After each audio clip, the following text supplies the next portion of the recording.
built our wealth. We always say about it is only one person that will decide who becomes who, even with all our PhDs and everything. So I look at everything and I ask myself, and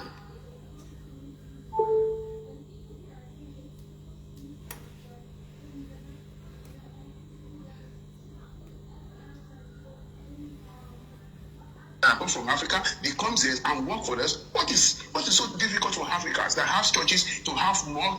To have restaurants where people can come and work, to have places where they can.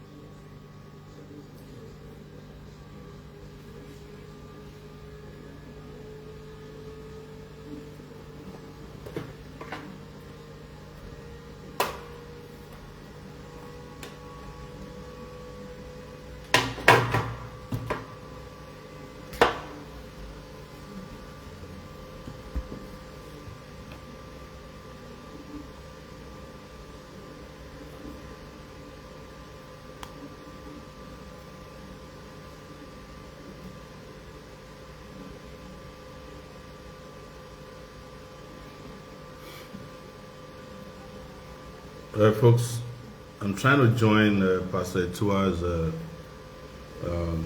leadership series, Nigeria leadership series now.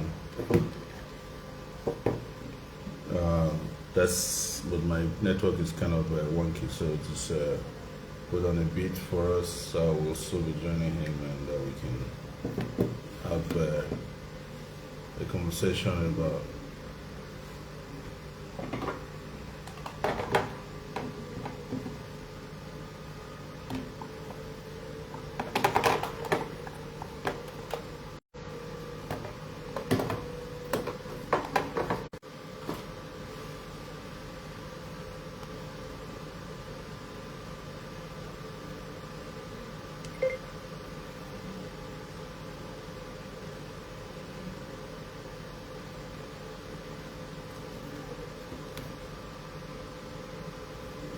And that's why do we feel inferior?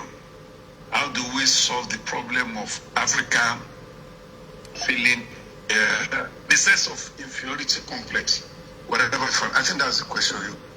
Yes, in the last few years, I've been teaching my students in the university.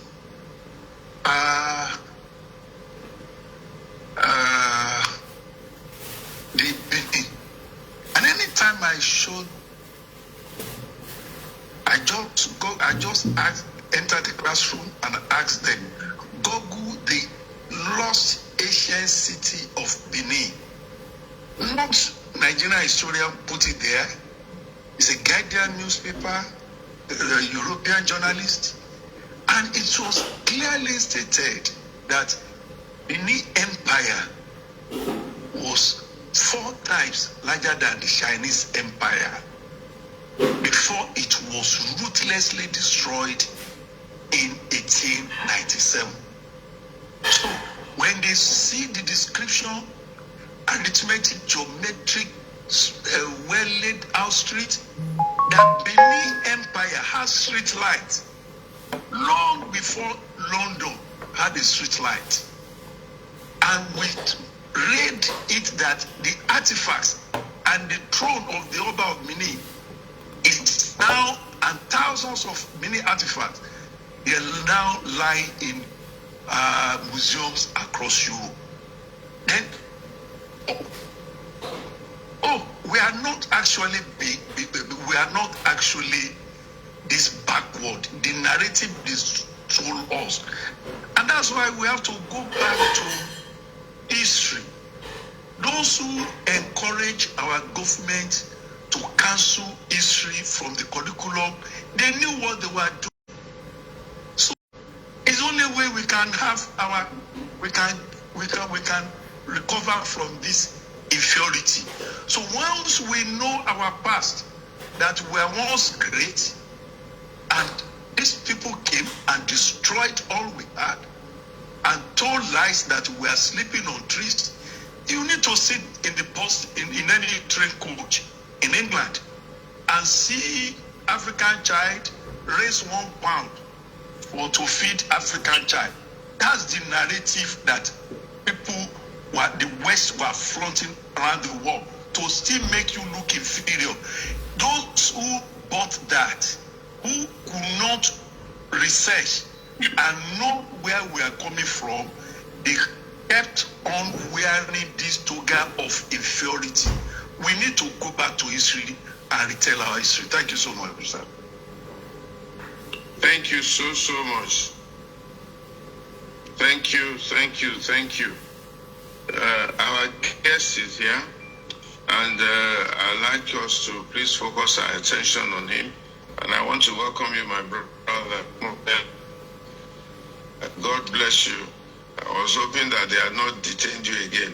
In fact, when I said I was inviting you, I said, I pray they don't detain him before the 5 o'clock time.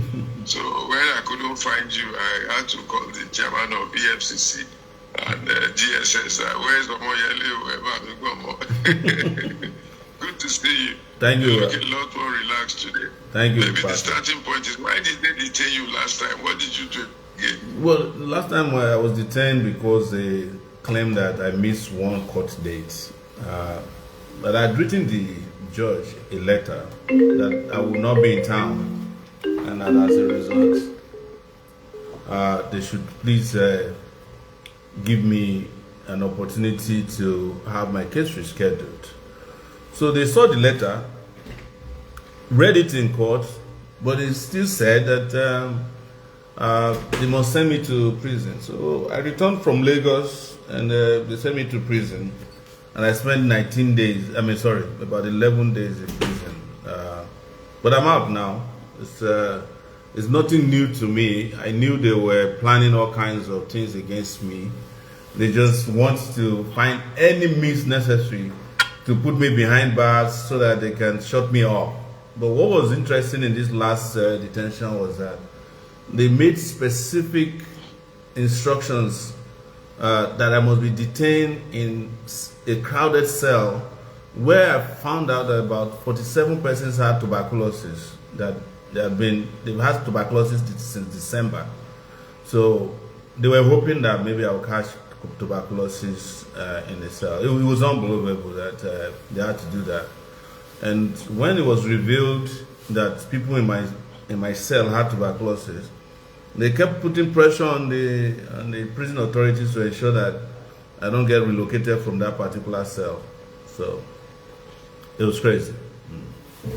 But I'm out now, and I wasn't, I didn't expect anything different when you do the kind of work we do. I hope you've gone to see a doctor to check that you are tuberculosis free.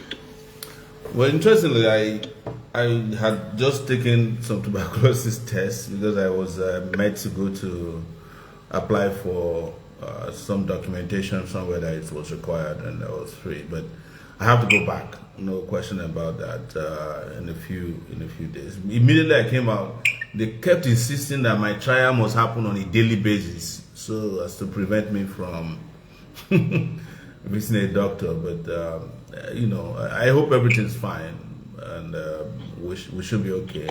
It's nothing new. It's the country we found ourselves. Yeah, and that's why we're talking of rebuilding Nigeria. And I just want to ask, before I go to the video I had shown before you came up, that do you think Nigeria can be rebuilt? Do we really have hope? Or are we, and so forth? What do you really think from your own perspective? Well, I believe that Nigeria can be rebuilt, but Nigeria cannot be rebuilt on its faulty foundation. It can't be rebuilt on the current political system as we have it. That is why I've always advocated for a revolution to rebuild Nigeria. That there's a maxim in law, I don't know how it's said in Latin, that you can't build something on nothing. And that's where Nigeria is. You have to start from the beginning. You have to start from the bottom. And that's that cannot happen with the same set of people, the same set of structures. In a nutshell, the same bricklayers who took us this far, carpenters, and the handymen that took us this far, cannot help anybody rebuild Nigeria. They are not interested in a rebuilt Nigeria. This is the Nigeria they have always wanted: a broken Nigeria, a Nigeria of poverty, of diseases, of pain, sorrow. Because, as I frequently mention, an average Nigerian leader judges his success by the number of poor people who line on the street to greet him in his convoy, or how many roads are not built because they lead to the home of the opposition. That's the mentality of the guys who are running Nigeria. So when they say rebuild Nigeria, they're just mocking the rest of us, because the opportunity to rebuild Nigeria has existed several times. They had the opportunity, the money was there, the resources were there, the people were there at the time. They chased out all the brilliant people in this country. They destroyed the education system that can rebuild Nigeria. They destroyed the infrastructure that can make Nigeria work. They replaced it with nothing. They left Nigeria completely drained and destroyed. So if we are going to rebuild it, we have to close our eyes and understand that we can't do it just by wishful thinking. That's my submission. So how do we do it? What can we, in our generation, in our season, in our time, contribute to making sure we point Nigeria in the right direction towards actually rebuilding it, based on the situation we found ourselves now? I think people must get to a point. I think I overheard somebody was speaking before I came on. We must get to the point where we come to a realization, if not, that everybody must leave everything they are doing, and whomever genuinely wants Nigeria to be rebuilt, and just face the enemies of Nigeria, the people who destroyed Nigeria. But any attempt to rebuild Nigeria on the past, on the false hope that somehow we can work with the people who have mastered the process of destroying Nigeria, is just futility. It's nothing will come out of that, and that's why some of us have been regarded as being too radical, not wanting to work with people. But I can't leave my house, leave everything I'm doing, leave my family behind, and come and work with people in Nigeria who I know, whose antecedents I know, whose history I'm aware of, have covered, people whose character and nature is transparently dubious, and say I want to build Nigeria with them. So it's like, again, I don't know if the word flies over our head. I believe that only a revolution can rebuild Nigeria, a total erasure of the terrible past, and a future that can guarantee that when we pour cement, it will hold, that our cement will become concrete, it won't fall and become water somewhere. So it's the reason I have no illusion that Nigeria can't just be built on another false hope of, okay, let's manage it, let's reform some part, let's hope it works. I don't think so, sir. And I've never deceived myself about it. Well, you mentioned the word revolution a couple of times on this platform and so on and so forth. Yes. What sort of revolution do you have in mind? How will the revolution take place? And therefore,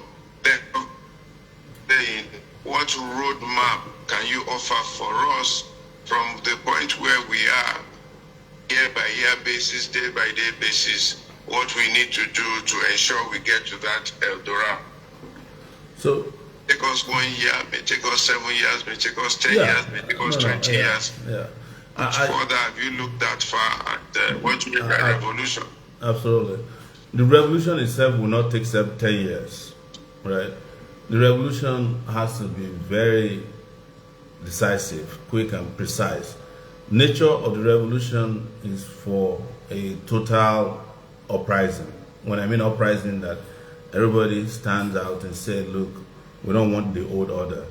and it can be done via mass uprising, protests. I'm in favor of a non-violent revolution, but I want the revolution to be quick.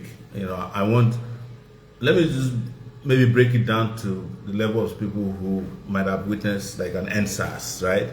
Like a nationwide NSAS that is sustained until everything falls, crumbles. I mean the old order. And then from there, a new interim leadership emerges. I'm talking about national now, and decides on a new constitution immediately, just like the South Africans had after apartheid. And then we discuss transition to a new era, democratic era, that is guided by a people's made constitution. And that's a way forward as far as I can disclose on this platform. My revolution does not include bloodshed, my preference, but I must also admit here that it is those who are oppressing us that usually will determine how people respond when they embark on a revolution. Because I don't want a revolution in which we did NSAS and soldiers just came and killed some people and that's the end of it, and nobody even asked who was killed. Everybody was in denial and we moved on as no.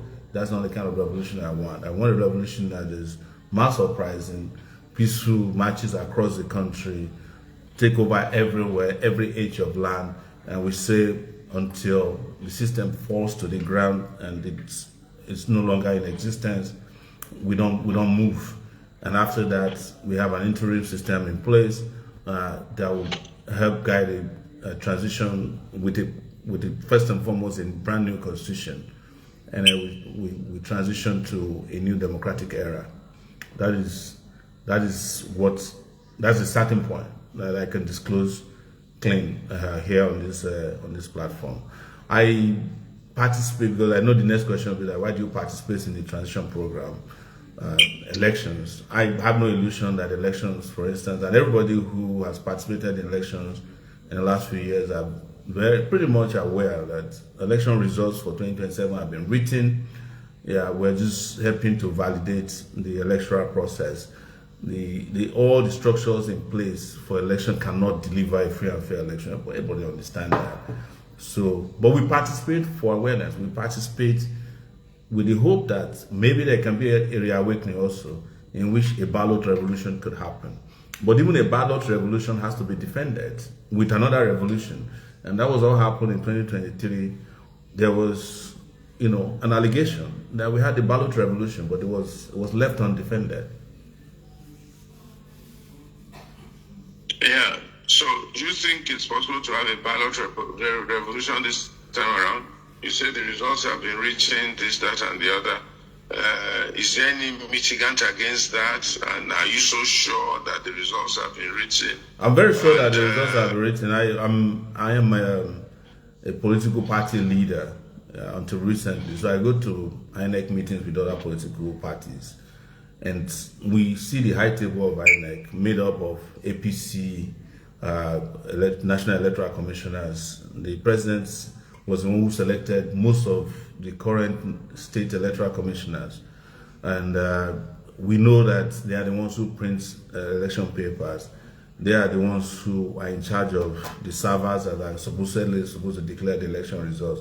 So they can turn it on and turn it off. But here is why also a ballot revolution is possible. If all of us speaking here today or tomorrow decide that is going to be how we approach the revolution, everybody steps out the same way. We step out before the election. We don't step down after the election. But that would mean that we have some form of control over the election before the election. If we go to the election hoping that INEC, in its pure mind, what Nigerians call church mind, and that the chairman of INEC will just play, he will play along with Nigerian people, they will declare election results. No, it's not going to happen. But if it is clear to INEC and the people who appointed them that Nigerian people have changed and they're not going to accept anything less than, 100% free and fair election, probably impossible to say 100%, in which they see it that the people are ready for more than an election. operating world that the people are ready for more than an election, before, during, and after election. That's a possibility, but that has to be planned as well, because if that happens, that in itself is a revolution. Because if that happens, the current system will go down. The system will go down, and I mean, if men who, but people, brand new ideas, brand culture, democratic culture, and a very, very resistant populace. So that is a possibility. But you have to grade some of these opportunities in different ways. But I think the best one that can actually really change is a mass uprising across Nigeria, without doubt. Yeah. Yeah. But do you think the average Nigerian populace have this kind of thinking, and whether they are ready for this kind of thing? That's question number one. Then question number two is, do they have what if you are, whatever you do, who is going to replace? Do you have the class of people who you think you can rely on that will replace whatever we have now? Is it not going to be an animal farm situation where the pigs again take over, or or a set of pigs take over, and then the whole thing comes back to square one again? Because in animal farm they had the supposedly revolutions, and the pigs took over, then all animals became equal. Then one night some became more equal than others. So first of all, are Nigerians ready for this process? Is it possible to have this process?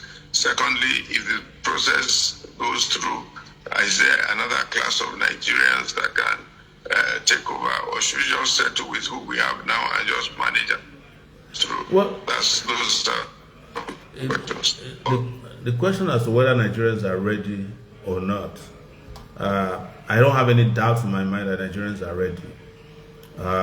That level of preparedness or readiness is also dependent on these conversations we are having, and that the nature of our conversation must change. The nature of our attitude towards change must also be very firm and solid.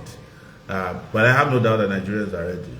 But it's the duty of those of us who want it to happen to keep educating, conscientizing, and mobilizing Nigerians onto the barricades until this is achieved. It's not a one person, but I have no doubt that Nigerians are ready. I've met so many Nigerians, and that's your question as to whether Nigerians are ready after the revolution. If you have an animal farm kind of a revolution in which pigs replace the old pigs, new pigs replace the old pigs, that's not a revolution. The reason they call it a revolution is that there's a total wipeout of the past, and you have a new order. If the results of an uprising doesn't present that, that's not a revolution. For instance, I was around during military rule, and by 1999, when we saw the candidates that were running for election, there's no way I can call it a revolution. You can't call a 2015 election, even though there was a party-to-party handover of power. You can't call it a revolution because it's the same old order that came into being. So a revolution must be clearly defined as a system of uprising that produces a new order that brings progress, prosperity, peace, and development. If it doesn't serve those purposes, then you need another revolution to get to the real revolution. And nobody should be under any illusion that when you're going to have a revolution, that the people who are benefiting from the old order will not give up. They will hang around you. They will try and sabotage whatever it is you have achieved, because their duty is to prove to the world that there was never a revolution, or that the revolution cannot work. So you have to be prepared, not only to have a revolution, but to defend the revolution and make sure that revolution achieve the revolutionary goal for which it was for. But I have not met, and I'm serious, I've not met any Nigerian in recent times that feels that somehow the part of just another electoral circle will take us to the Eldorado that we're looking for. Not that I know of. So that's what I will. That's what I'm pretty sure of. That the revolution cannot be achieved by pandering to the old order. And your last statement that maybe we should stay with the old order is unacceptable. I do not want to live in a country or wish for a country in which we continue and live in an order of incompetence, of corruption, of total absence, absent leadership. A leadership that has no idea how to govern. And there are a lot of people, plenty of people in Nigeria who can govern this country better. But we must it's the revolution that will create the opportunity for this new set of leaders to emerge, evolve, and take over and run the country better. I have no doubt that we have way too many people who can run this country better than this incompetent and corrupt class of people who are running the country right now. Without mentioning names, and if you want to maybe you shouldn't mention names. Have you been able to identify the people you think can run the country better? Do you have access to them? That's question number one. And then we do have this habit in Nigeria, I must tell you and I must confess, that people sit around the room, they agree on something, within a few hours, a few minutes, one of the people will go and do what Bob Marley calls soup on them, or will go and betray the whole process. Or you have a lot of people who pretend to be this, pretend to be that, but when you investigate them further, and no longer the people they have pretended to be and the noises that they have made. It's happened so many times in Nigeria. People make noise, they talk, they display, they do this, they do that. You give them a bit of power, make them minister, make them commissioner, make them local government chairman. Before you know it, the conversation and the noises changes completely, and so on and so forth. And so you have a lot of that going on in Nigeria. How do you mitigate against that?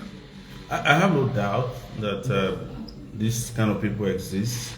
I have met them before too. I met several individuals like that in the university. I met them in my life working as a journalist. I met some of them abroad.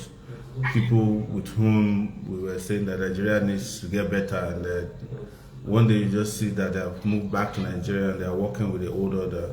But what is different in our own case is that we have built an ideological base, and we built classes of persons that we've worked with over these years. People have given everything, sacrificed all. I don't want to mention names, but I'm not afraid to mention my own name because I'm sitting right across from you. And that I know a lot of people, both at home and abroad, who will give everything to make this country work if the opportunity is given to them. And this opportunity has been lacking. And we have a duty to create the objective conditions for the best amongst us to run our society, as opposed to the worst amongst us to run down the best amongst us and ultimately destroy our society. They exist. There's no question about it. I know a lot of excellent people. Some of them are on this show. You know, I've seen people on this Zoom call that are excellent people, but they do not really have the opportunity to participate, and they are not here to steal. Some of them have everything to give, have nothing to take from you. But without that objective condition, creating a society where they can work, there's no way they can come in. If you look at what is happening across board with our system these days and the people you have mentioned, Nigeria has reached a level where all that is required to get into leadership is to betray your cause, to betray your people, and to sabotage your movement, and sometimes to betray your conscience. We know all this. We know their characteristics. We know their noise, even when we see them. We know the way they are organized, because don't forget that behind all of these conversations we're having, there's also experience. A lot. We have experienced a lot. And we're talking about some 37 years experience dealing with all kinds of characters, dealing with situations, conditions, or conditioning that have made it possible for us to, separate the chaff from the from the, to separate the real from the black. Yes, the wheat from the chaff. Yeah, from the wheat from the chaff. That we can guarantee you, at least reasonably. Yes. So we don't have to mention names, but I'm sure you have come across people too who have who you can trust, can tell you good morning and you get out and it's morning and it's not night.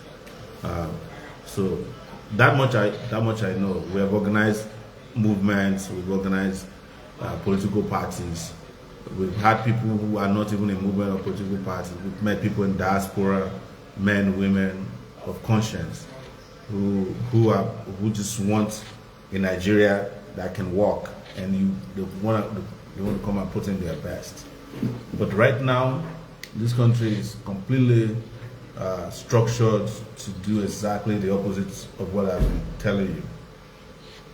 There's no means of even granting opportunity to people who have good intention.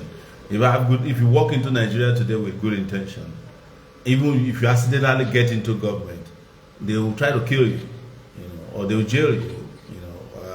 If you walk into the Tinubu government and your intentions are good, like you want to sacrifice, you don't want to steal, you will not last. You will not last 2 days, if by accident. But their recruitment process doesn't even allow good people to get near sensitive positions. You must have been part of the bad guys before you can be recruited into sensitive position. So you must be a thief to be Minister of Finance. You must be a killer to be any sensitive position. You have to have a baggage with which they can blackmail you if you want to prove stubborn before they can let you into that very tight-knit criminal circle of leadership or rulership in Nigeria. Well, are you saying that there's no good person in this government that you can point to? Again, you don't need to mention names, but I'm sure you know across the board that there's not one of them that's a bit good. And then if that is the case, and if you do think that most of these people, this, that, and the other, how did we get here? How did we get here? What happened? Where were we? Were there no good people in Nigeria that could have participated in the political process to bring us to some level, even from the 60s, from the times of Obafemi Awolowo and all that? Have we just been blessed with not so good people there, or what happened? What's your own trajectory and thinking brought us to this place? So first of all, are there no good people in the present governance across the board, even at the state level and all that level? No good people. The process didn't throw up any good person. And then if you want to mention a few names, no problem. If you want to not to mention names, no problem. But maybe a thought to hold. And then if that is so, since the 60s when we started our political process, how did we get here? How did we get here that we couldn't have the Singaporean experience where one shot they got a Lee Kuan Yew? China has had a repeated cycle of reasonably decent people that have lifted that economy up from third world to where they are now the industrial giant of the whole world, whether the US likes it or not. China is the manufacturing hub of the whole world. Japan too, somehow they did it, and so on and so forth. And a few of these Western powers seem to have done it. Even in Africa here, you are hearing tales from Rwanda, you are hearing tales from Botswana, and one or two places here and there. What do you think? So I'm glad you're mentioning all these countries that are doing well. And it takes us back to two things. One, you mentioned earlier the animal farm. And remember the most popular phrase in animal farm is that there's no good human being except the dead one. But in our own case, even the dead ones are not good. They did us dirty. And with regards to some of the countries that you have listed, something happened to them. There was a sort of a revolutionary moment that they had. Something shook these countries to to their roots. Russia had its own revolution. China had the cultural revolution. America had its own revolution. France had its own revolution.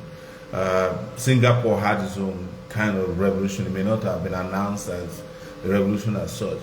And it was based on the fact that men, or some man, took a decision to be different from the rest. And some other ones didn't just fold their arms. I think from Nigeria's own experience, it is our inability to shake off what we inherited or what was imposed upon us at a time that was crucial that led us to where we are today. And from generations to generations, subsequent generations, good people just kept folding their arms. Good people kept folding their arms. Either they don't want to participate in elections, or they don't want to participate in protests, or they talk down on the few good people in their midst, which automatically promotes the worst amongst them. Somehow, we are all responsible for where we are, either by way of complacency, or by way of sabotage, by way of some of the issues that you raised earlier. But what we're saying is that there are also good people who are standing up. We're standing up against the old dirty order, and we must find common ground.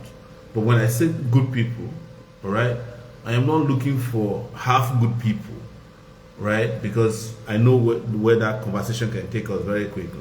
I'm looking for people who are genuinely committed, who are willing to give it all if the chips are down. Those are the kind of people, and I have said I've seen them.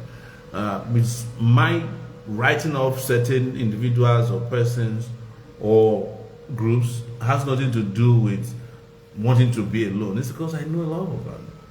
I've either have covered them, or have understudied them, or have looked at the practical examples of what they have tried to do, and they didn't just meet the standards I want for the progress that I'm looking for. And I know that if somehow I'm found in the same cocoon with them, I'm going to be slowed down. The country is going to end up the same place I don't want it to be. So for us, and quickly I'll come back to your first question, that is there no good person in the government? If there's any good person in the government, I don't know. Like, I've not met him, And the reason I say so is that if you are good at all, you can't even stay with this government. If you are not corrupt, if you're not willing to make compromises, if you will not sabotage your country, if you are not greedy, I don't see how you can survive and continue to manage to be with the government. So, but generally, my experience with everybody in this government and subsequent government has been very terrible human beings. They're like particularly terrible human beings, and it makes me feel like maybe that. I have this, it makes my stomach churn each time I have to relate with the system, or the system have to deal me a hand.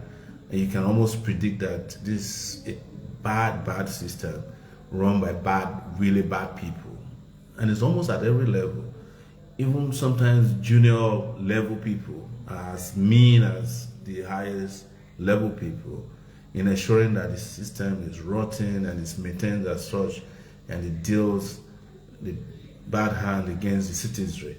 So this is also personal experience from dealing with these persons. If anybody knows anybody who is good in this government, we are in a public space. Maybe you can throw in their names in the comment section, because I'm on Facebook separately from being on your Zoom call, by the way. So and a lot of people are watching. They're watching us, but we have a duty to be honest about our situation, not to paper over cracks regarding Nigeria's current socio-political situation, and I'll add economic situation as well, because bad economies also create bad people. Okay, so I want to ask you a question that's a bit semi-personal to you. And I want you to just take it as I ask it and just give me a frank answer. Some people make comments about you. They say Yele is not being realistic. They say Yele is not serious. They say Yele is not is being idealistic. and is not to be taken seriously, and maybe even doesn't have the resource or the money to do what he's trying to do. Then secondly, some people say, he's not really been tested, Jerry. We've seen people like him before, and they even mentioned a few names. They were revolutionary, they were this, they were that, they were shouting Aluta everywhere, this and that. After a while, they were given spaces in the government, and the noises go down. You say, are you sure? If you give Yele something now, he will not start singing a different song, make him minister of this, make him minister of that, and da. You know, even some people said, you know, the other day, some people were made chairman of People's Bank, they were this, they were that. So just, then if you follow him, you don't know where you're going to end up. At the end, he may just turn back and bite you. So those are comments here, there, and there. I think you're on the public space, public opinion, this public opinion that people whisper to me here and there. So what's your response to that? And although I know probably what you will say, but I still ask the question. I'm sure you can tell that I'm used to that. That's number one. But let me quickly answer one of the questions in the middle that, if they give Yele something, he will disappear, he will turn back. Yele has been offered something for many years. Money, to, even legitimate money, sometimes I would say. I can explain that if someone wants to know why. Yele has been offered position before. Yele has been offered so many opportunities to join them. I never did. I'm not wired that way. As per seriousness, I don't know how somebody can be more serious than a person who has been serious for 37 years of their life. Documented seriousness for 37 years of my life. Dedicated seriousness for 37 years of my life. Seriousness that has endangered my life. If I wasn't serious, I would have just turned away so that I don't get killed. Seriousness that has witnessed a great life. When I say great life, when people say Yele would fall up, would accept it. I've seen life. I lived in America for 20 years. I just needed to wake up. I didn't need to, to open the bonnet of my car to start it. If I needed money, I worked for it. I got paid. I created company. I employed people. And one day, the Yele that is not serious just left everything behind and came back to Bogota, to be slaughtered, if possible. Suffered all kinds of indignities. Some of them I did by choice, some of them by accident. But so, if I'm not serious, why would I do all these things? Why would I keep preaching that the country could be better? Why would I come back to help to make the country better? Why would I offer myself, in some cases, very dangerous conditions and positions in life? Like I said, it's not in every circumstance that I left home hoping that I'll go to prison. You understand? It's not in every circumstance that everybody could choose a better life. The last imprisonment I went through, sir, I went to visit you in Lagos, right? And came back to Abuja. When I was sitting in the plane, the pilot said I should come and sit in the first class compartment, right? I get to Abuja. I left the airport, got home, went to court the next day. I'm in a crowded prison with people that had tuberculosis. I had people who were crying all night long. That's how prison treats them. And I had to just switch between those conditions within the 24 hours. Spent 11 days under those conditions. I'm out again. We're out fighting for all these kids who were kidnapped. They are now out. Many people fought for it.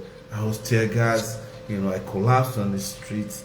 I'm not saying that these are conditions or these are qualifications, but I'm using them to demonstrate seriousness. The only thing you said that I agree with is money.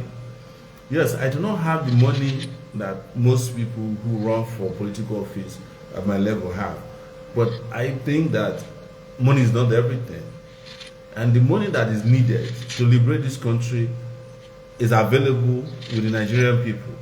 If 1 million people donate 100 naira, right, to a candidate, what that 100 naira will do, because everybody that's donating 100 naira has also bought into that campaign or bought into that movement. What that 100 million can do, the people with 10 billion naira cannot do it with stolen money. But the question is, do you want to continue to live a life organized by serious criminal politicians, or you want a life that can be run properly by a person who say we can do it and can do it, but because you are the family of Thomas Didymus, according to the Bible, you want to be convinced, and the person convinces you, you say you're still not convinced, but the guys who are ruining your life, are they convincing you? So that is the only thing I consider in the variety of questions you ask me, is the money part. But money is not even a big deal. I think we can get to a point where money will disappoint people by stealing money. We can develop a new currency called courage and use it to defeat all the money they have. After all, the money they have is devalued every day because they are devaluing the life of their countrymen and women. So, it's to say to people, several of these opinions exist. So many of them are political. Some of them are just born out of ignorance.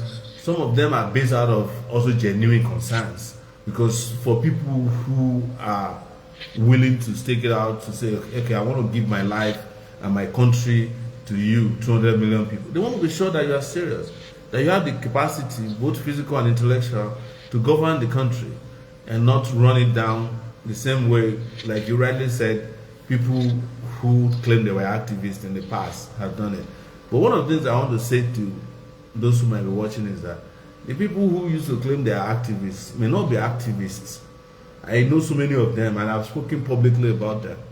They were never activists, but they pretended to be activists, such that people now just kind of think about antecedents and say, oh, because an Adams Oshiomhole used to claim to be an activist, Yele would be like him. No, Adam Oshiomhole was never an activist. He was one of these labor leaders who were masquerading as activists. Although Professor Keyamo used to be an activist, well, you don't know his history. What he did to Gani Fawemi before Gani died, how they betrayed him. That's how you know this. So, because we no longer teach history in this country, people can't even tell the past of a lot of these people who are claiming to be activists. There are people who will swear to you that Tinubu is an activist. Tinubu wasn't an activist. Tinubu was an opportunist who was an apologist of the military. Tinubu's godfather, politically, was not Obafemi Awolowo, right? Obafemi Awolowo is usually the people who claim to be progressive in the southwest. Tinubu's godfather was the senior Yaradua, who died under Abacha's regime. That's why when Tinubu became a political person in the southwest, he went and designed his own hat. He doesn't wear Awolowo's hat. If he did in the past, he was using it to deceive people. That's why he's wearing his hat that has a handcuff, embroidered into it. That's who they are. So, but nobody asks these questions anymore. People just say, "Oh, Tinubu said he's an activist. This person said no." But to your point, activism is not enough. We need character too. We need competence. We need exposure. We need education. We need courage. We need leaders who also can rally people around, bring them together, bring the best together to manage the country. So, amongst my final position is that those who have concerns are entitled to legitimate concerns, but those who also, there's a lot of them who are just politically there to just wear anybody out who talks about Sowore. Oh yes, yeah, he's not. He has never been a governor before. If you can go to one state and test his, as if we turn one state to Eldorado. If you trust me to run a state, that means you believe I can run a country. That's the truth, because a state is just one component of the same geographical location known as a country. But why do you want me to run a state when you have a country to save? And I can do it. I can beat my chest to do it. I can show you my records. I can show you, where I come from. I can show you my CV. And I'm not going to go there and steal your money. We'll manage whatever is available for us. We'll deploy whatever is necessary. And we'll stand in the way of all these old people, young people, whichever one they are, who has made your country impossible to experience progress. So that's my submission, sir. All right, we're going to be taking a few questions just now. Again, our time is a little bit fast spent, and let me just take on people again. Thank you very much, my brother, for coming to the kind visits the last time. We'll keep our conversations going here, there, and everywhere, and hope that we can come to some kind of safe landing for the benefit of all, by the grace of God. So Minister Sonny is around, and I think Jumoke is around also. There are quite a few hands up, and then we'll try and take as many questions as we can. I hope you are not in too much of a hurry today, so that the people can really get out of you what they're looking for. God bless you all. I will take a little bit of a back seat now and ask Sonny to. Before I do that, there's a video I want to play, and it's a video of the President of Kenya making a few comments, and then I'd like us to listen to that quickly. It's for 3 minutes only, and then I'll ask Yele just one or two questions, and then we'll take the questions from the floor. Go ahead, please.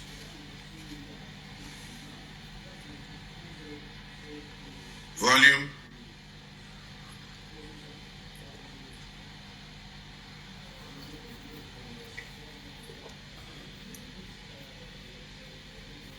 While disregarding the voice of 54 nations, it is not possible. Africa is no longer willing to wait on the margins of global governance while decisions about peace, security, and development are made without our understanding, without our perspectives, and without our voice.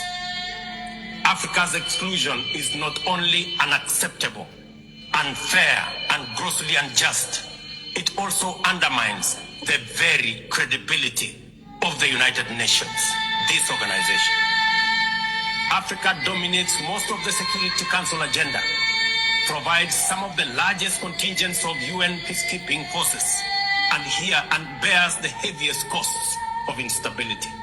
Yet we remain the only continent without a permanent seat at the main table where decisions about our destiny are made.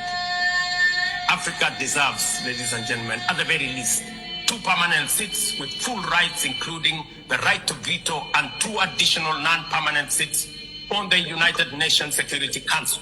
The world must understand that reforming the Security Council is not a favor to Africa or to anybody. It is a necessity for the United Nations' own survival. If the United Nations is to remain relevant in this century, it must reflect today's realities, not the post-war power arrangements of 1945.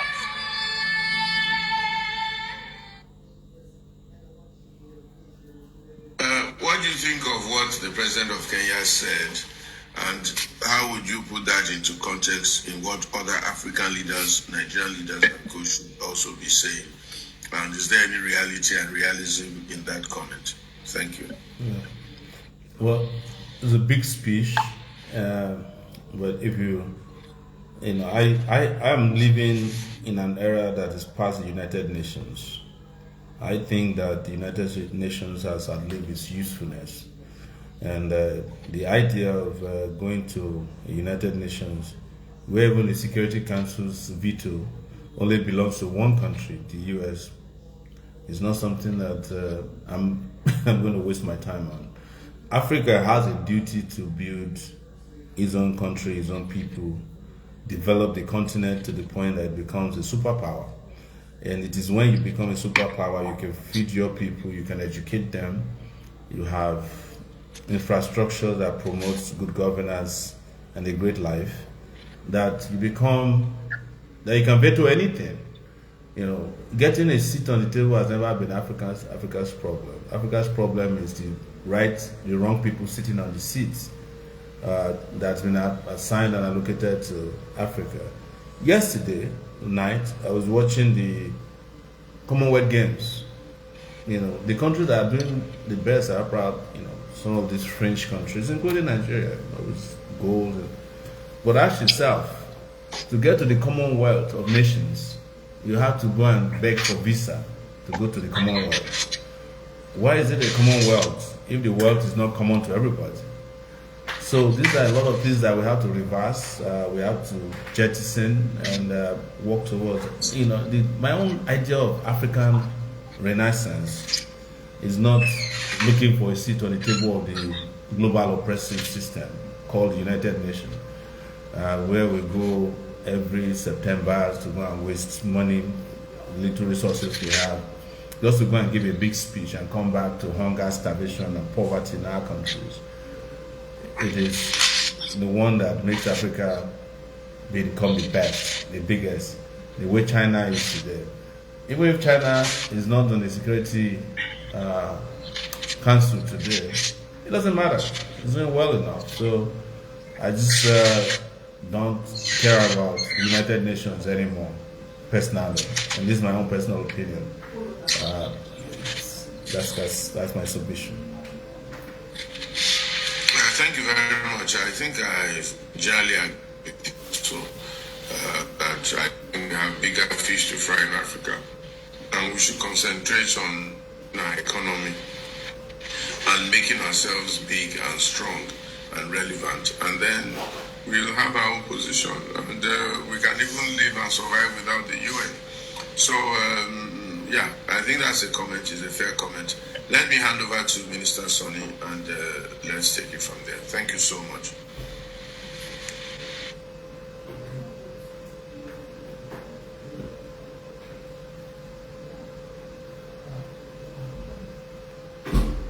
Sonny is not available. Jumoke, you're going to take over, but maybe we should take questions from Theo Odulami, Godswill Ibanga, and Professor Nubi has resurfaced again, and Blessing Onojede. We'll take those 4 questions and then we'll take it from there. So please unmute Theo Odulami. Thank you very much.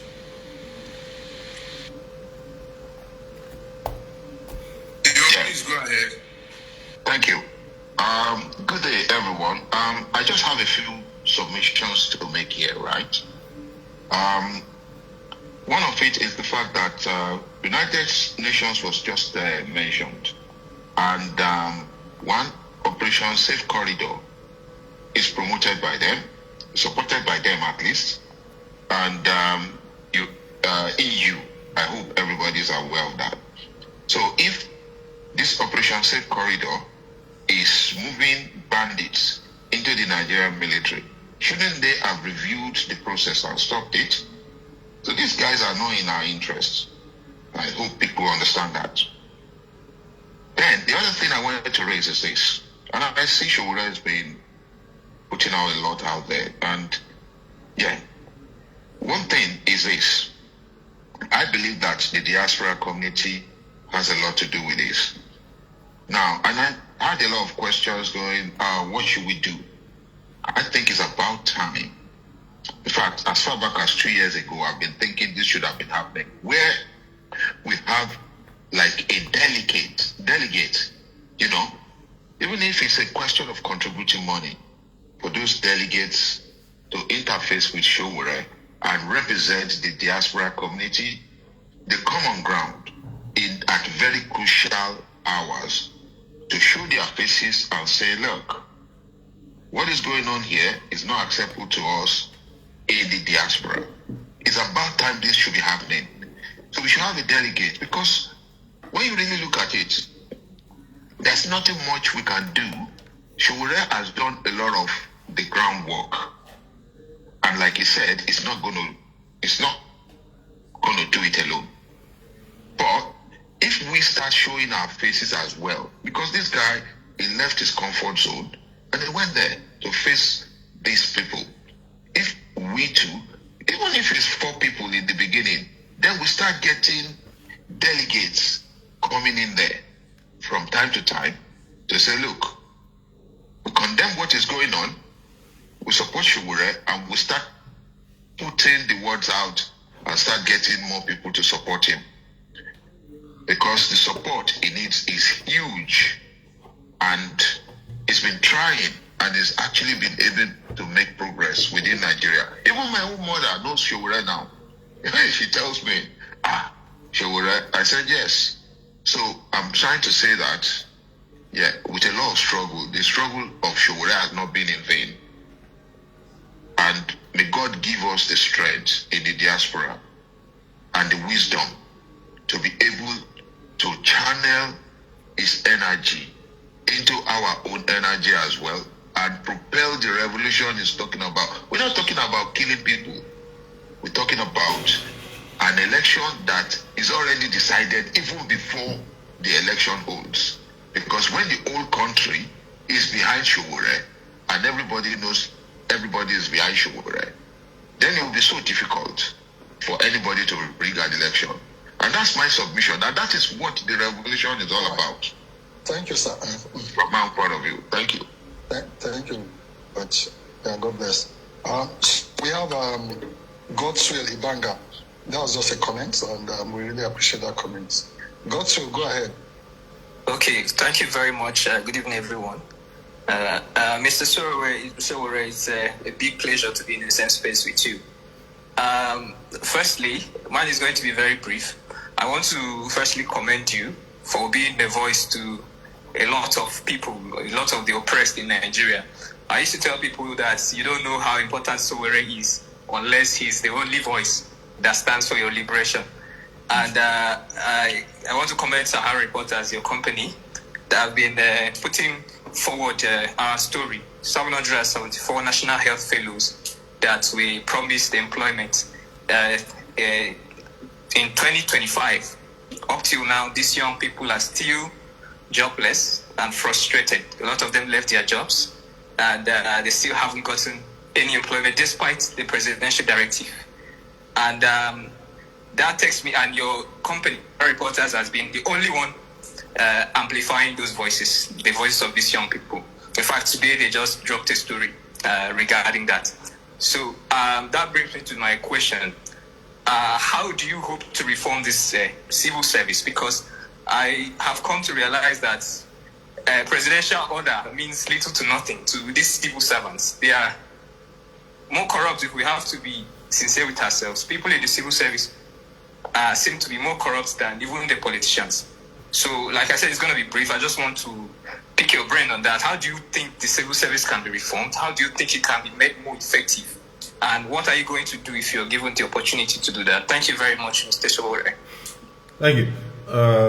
Thank you, my brother Tio Dulame. I don't have anything to add to what you said. And to Godswill Mbanga, thank you so much for the kind words. With regards to the civil service, I don't think reforms can really change Nigerian civil service. The Nigerian civil service is far gone, too far gone to be reformable. But I think what will happen with the civil service is that they wake up one day and discover that technology has rendered them, no longer needed. And when I mean no longer needed, except people who can conform with the new technological order. And you hear me a lot say things that people criticize, things like I want to make, an AI the Minister of Finance, and people was like, oh, how's that possible? Well, what is blockchain technology about? What a lot of countries in the world are using AI to make payments. If you deploy AI very well, you actually get rid of 3 bureaucracies at the same time. I mean, blockchain technology, You will get rid of all these big guys who wear agbada to go and steal money in the name of being accountants and ministers. You also get rid of the accountant general's office and also the auditor, because you can make payments, audit, and also you can account. You can account for everything and audit almost at the same time with AI. You no longer need huge convoys and bureaucracies that you have been through. And if anything needs to be done, we put it in the system, and the system will give us reminders to the timelines and deadlines that they are supposed to happen. Like these 774 head fellows, if I'm president of Nigeria and I make a decision that there's going to be 774 fellows to be appointed, my system will include the date and the deadline it has to be done. And I'll be reminded possibly by my own people, but I also have access to my own calendar that tells me what I need to do. And no matter how busy it is, you are not only reminded, so nobody will, just cocoon you away from your responsibilities and make you look incompetent. And that's why we're in a fast-paced, a fast-paced world, as I always say, and we have a business to live and utilize what already exists, and that make our world easy and make leadership effective. That's the way I will respond to what most people don't actually refer to the civil service anymore as civil service. They call it evil service here in Abuja. That's how bad things are with the civil service.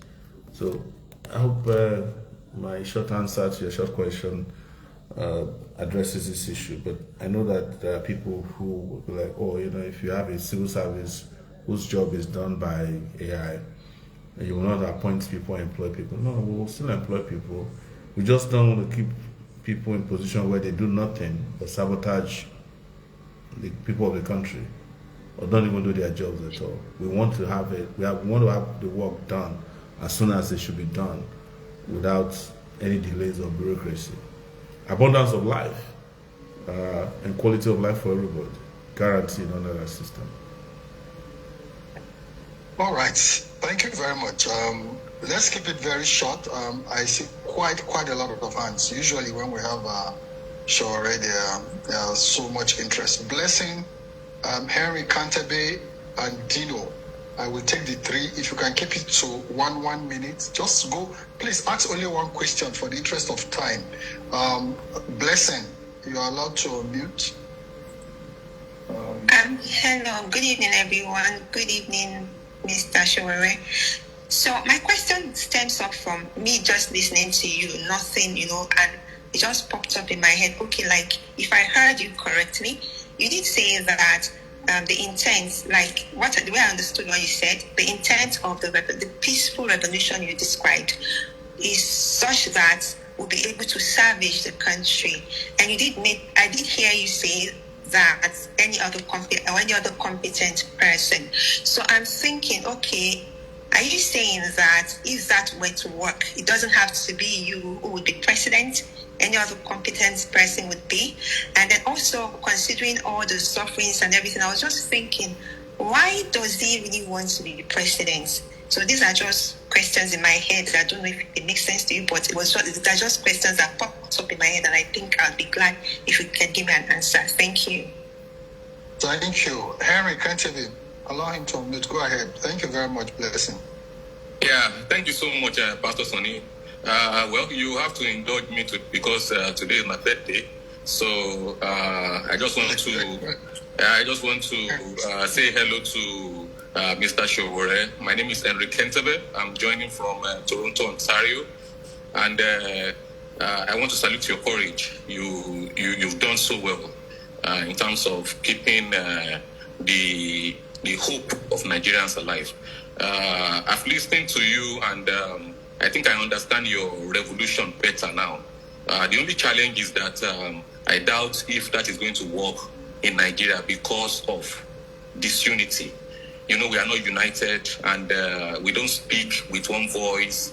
It's just like a hopeless situation. The revolution that has worked, just like you said, in the US, in France, in Russia, they are more like homogeneous, So that is one point I just wanted to keep in mind. The second point is most people understand Sowore activism. The only area people are struggling to understand is the politics of Sowore, which is the policies that you are going to bring to bear. You know that Nigeria is suffering from so many, and we actually are looking for your own idea. What are you going to do differently in terms of interest rates, inflation, insecurity? What is Sowore? Professor Patutomi try to do something like that, like a shadow government. But what we are thinking is to have, maybe your shadow movement, ministers of finance. We know your financial, your fiscal policy framework. Sowore will get confused with all these long questions. So Henry, thank you. I think she has gotten the drift. and to end it, sir, we are also a youth movement, and we'll be looking at areas of collaboration with your political party. Thank you. Thank you for the opportunity. Thank you. Let me just take one more. I don't want to overcrowd him. Deno, go ahead. Yes, thank you very much for this. Mr. Sowore, it's been a while. It's been ages, actually. Last time I saw you was back in New York at the African Shrine. I think that was when you were just starting off your newspaper. And I met you along with your late partner, may her soul rest in peace. And we were working on some co-promotion on my website and your paper. Anyway, good to see what you're doing for Nigeria. I want to give you some kudos on playing your role in trying to bring Nigeria to where Nigeria truly should be. A couple of questions that I have. There was a statement that you made earlier on that one of the things you kind of admitted that one of the key things, one of the key struggles that you faced is financial, raising capital to run for office. But it's kind of perplexing knowing what it takes to run for office in Nigeria.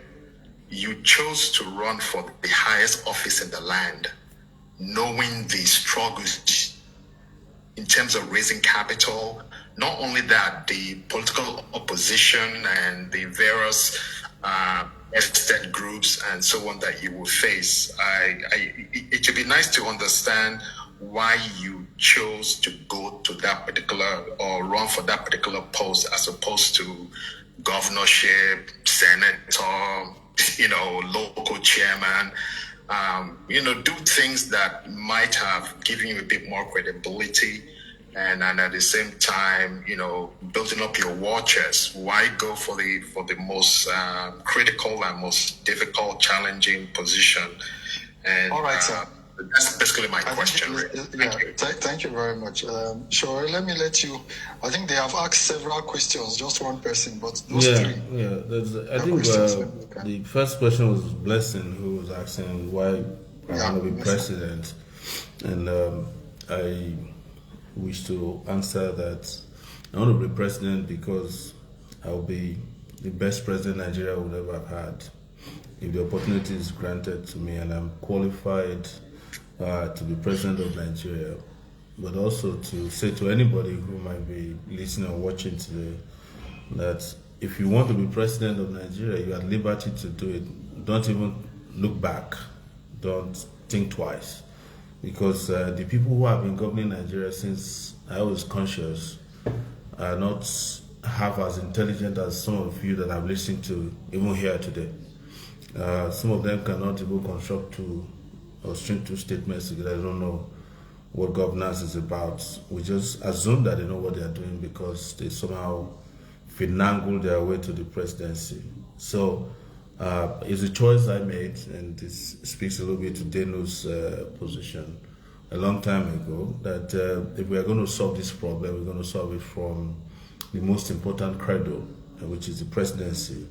I know a lot of senators all over the world, including Nigeria, who chose to be senator, and when they get there and try to do something different, they just kick them out of the Senate.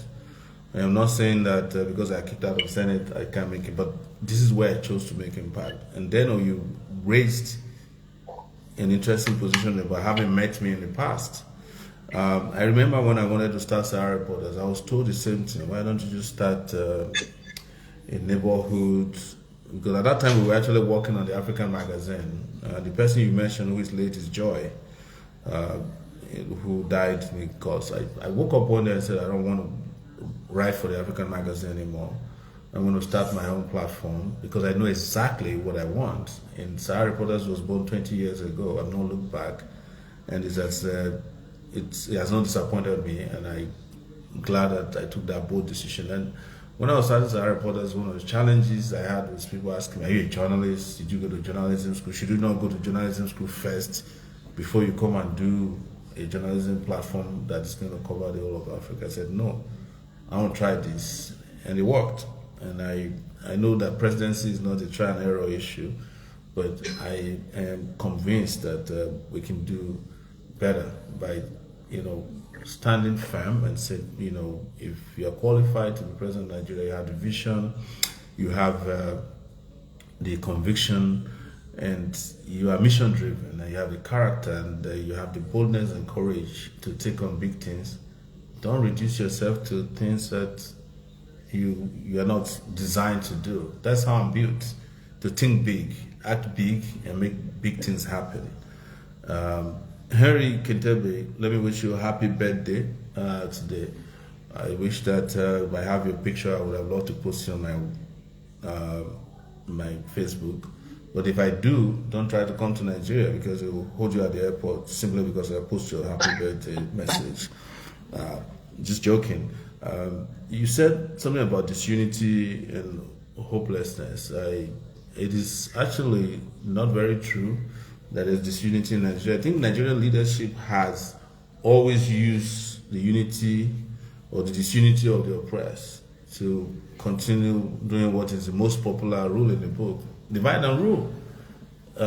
We were the same people, that's our movement in 2024, that had a near almost a revolution in 2024 that most of you probably have never heard about, known as End Bad Governance, in which the key people who fought that battle across the country were Northerners, very, very young, dissatisfied, disenchanted Northerners, because they were mobilized to understand that this is a battle of their lives. In fact, the federal government was so upset with the protesters that they took the 14-year-old protesters and charged them for treason until, of course, there was a lot of shaming and they couldn't sustain that. So, Henry, wishing you a happy birthday. What we are fighting for is the unity of the oppressed, not the disunity of the destroyed. And we can achieve that if we keep speaking to all of us still on the same topic, that we want this to happen. We can achieve that, I have no doubt. People talk about the homogeneity of countries that have had revolutions. It's always not true. There are countries that have had revolutions that had more tribal groups than we have here. I think what we must understand is that hunger, starvation, and suffering don't understand tribe. But again, we have a lot of work to do, I have no doubt, in ensuring that our people are kept, kept understanding that we are one and that we're united by our suffering. So that's the other part of it. You talk about policies, interest rates, inflation. All of these have been discussed over and over. In fact, I'm the only presidential candidate that's got an app. It's called Sowore now. You can download it and it talks about all these policies you want to hear. And you also mentioned shadow government. In fact, I was one of the people who opposed shadow government of Professor Patutomi, because I told him at that time that the government in town is also a shadow government. There's no need for two shadow governments in Nigeria. So, and as it happened, that shadow government didn't go anywhere. I don't think we need to repeat the need for shadow governments because it's an idea that we can borrow from somewhere. We need to step out of the shadow and create a system and a government that works for us. That's the solution. Then you were talking about raising capital. Well, you and I lived in the US at the time that capital was a problem of an idealistic guy too. Barack Obama was a community organizer in Chicago neighborhood who became senator for a few months, and people had faith in him and they raised capital. Raising capital is no big deal. If the people believe in you, the money that we need to run this election will come from everywhere and everybody. So we don't need the people who claim they raise capital here, people who steal public funds to run for elections. But we can raise capital. I was one of the first persons that started, crowdfunding for elections in 2019, and I raised over $140,000, even though not much was done, just from GoFundMe alone in 2014, and also got a lot more money from within Nigeria to run for the 2019 election. So raising capital is not rocket science, but if it is, some of us are rocket scientists too. We can make it happen. I think it's important to elevate the conversation to let the people know that they can own this process and they'll pay for it. We don't need to go and steal money. And again, I'm answering you that I don't need to be a local government chairman. I don't need to be a senator to make impact. In fact, I've made impact in the last 7 years without being any of this. And I don't think anybody can doubt the fact that I've made my own impact where I chose to. But what we need to understand, and we must never forget, is that to make this happen, we must attack the problem where it's most important. The presidency in Nigeria right now is where the help is needed. If you can do it, I urge you to throw your hat in. If you don't want to do it, don't stop others who want to do it. That's my submission to the three of you. If I skip any of your questions, please, I apologize. I can always get back to them, but I want to try and get to as many people as possible before Pastor Itua closes. Yes, before the time is up, because I know, you guys know, I also have like legal issues to deal with. So as soon as I'm done, we have to meet with lawyers, I meet with my parole officers, I have to meet with people, a lot of people, and I have to also campaign to others who may not be here, because we don't have much time left. Thank you. Yeah, that's true. All right, great. So please, let's all keep it just to a minute. Please don't be offended if I stop you after a minute, so that we can take as many hands as possible. And try to restrict yourself to one question and just go straight to the point. Abraham Olem Adek, go ahead. All right, thank you very much, Pastor Sonny. Without wasting much of our time, my own question is regarding the position of our comrade Omolele Sowore on the UN. We would all agree with him on the fact that the UN has been inefficient in some ways. However, if perchance we consider it needless in totality, then we also will have to ask ourselves, is there such a concept like Africa? Because we brought about the discussion about the UN was brought in when we tried to comment in regards to the African as a continent. So is there such an identity as Africa? Because to me, the identity, the African identity itself is as artificial as what the UN is trying to achieve. So how do we foster that identity beyond that? All right. Sowore, do you understand the question? I understand the question, yes. All right, great. So in Kiruka Banjoko, Allah Nkiruka. Unmute.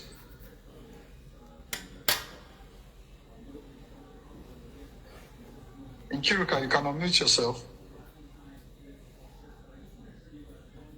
Okay, let's move to... Okay, so, sorry, good evening, everyone. What I want to say basically is that, Mr. Sowore, we see your good work. Initially, I thought you were a paid opposition. You know, we always have this thing in Nigerian politics where you see people who shout at the government in the front, and during the night times, they Nicodemously go back to the same government they've criticized in the morning, the Oshomole pattern. But we've studied you and we've seen that you've been consistent. So you kind of changed my perspective. Even my 14-year-old daughter and my 10-year-old daughter are like, Mommy, this man deserves to be the president of Nigeria because he's gone in and out of prison. And I said yes. Initially, I had a wrong notion about him, and now I have a good notion about him. So all I'm just trying to say to you is continue. I've contested twice or 3 times, 3 circles. I didn't get to win my primary ticket this year, but I still see you as a worthy comrade, even if we're not in the same party. And I believe there's nothing wrong with you being the president of Nigeria. We're done having the dirge of the society rule us. And if you be the sacrificial lamb who will come out clean, and you don't need to be a local government chairman first before you become the president of Nigeria. If you can get it, get it. I would support you the little way I can here, where I am. At least you have fans in my house. My daughters are okay with you. I'm okay with you. Continue. Well done. Thank you very much. All right. Thank you. Great. So let's move to Ifekunwa Onofe. Yeah, thank you so much. First of all, I want to appreciate Comrade Sowore. He's been consistent all these years. I actually grew up to meet him in activism. Yeah, I want to say well done to you. I'm streaming all the way from Liverpool. I just have one particular question to ask. You see, the issue of Nigeria, in terms of the decadence of the system, it's been far back many years ago. So my question to Mr. Sowore is this, because I hear you people talk about what will you do when you become the president, how will you reform the system and all that. So I think the question should be, how do we prevent the rigging of the election? So I want you to just briefly talk about what strategies do you have, because the system on ground already is programmed to rig election. So what strategy, what artificial intelligence, what external forces do you have to prevent the rigging of this election? Let us do money is available. We all in diaspora have to contribute, for example. You have the money to do what you want to do. So how do you prevent the incumbent government from not rigging this election? That's my question. Thank you. Great, thank you. Let me take Charles. Now make it 3 or 4. Charles, go ahead, sir. Hello, Mr. Sowore. It's an honor. Oh my God, I cannot believe I'm meeting you. I'm so happy. Oh my God, I met this one. Don't mind me. I'm Gen Z. I've heard a lot about you. Yeah, but I heard a lot about you. I've heard so many conspiracies, so many propaganda. I said, no way. This man is the man that will liberate not only Nigeria but Africa.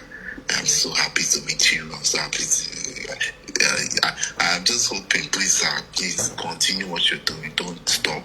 Okay?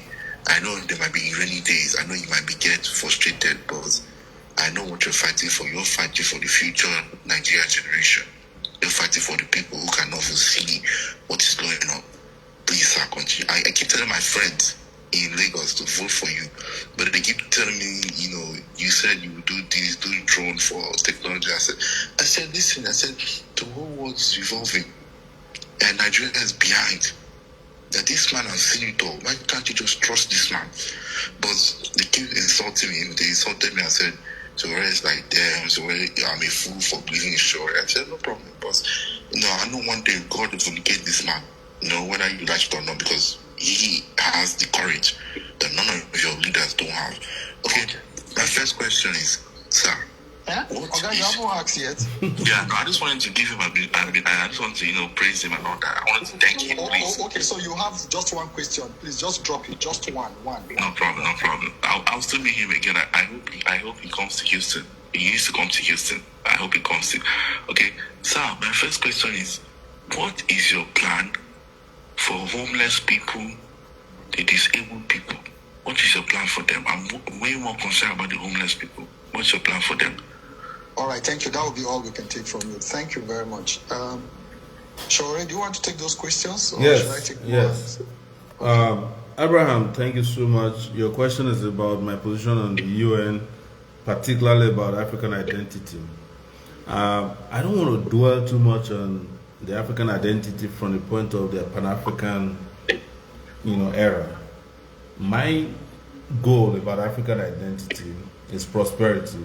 And we cannot have prosperity without integration, because all the other, groups, subsets in the world that are making it today, the identity is defined by how well they are doing. The Europeans have a European identity by how well they are doing, not necessarily, the ethnic identity. And now they're also defining it by how much they don't want other people in their society, because they want to protect that economic prosperity they have.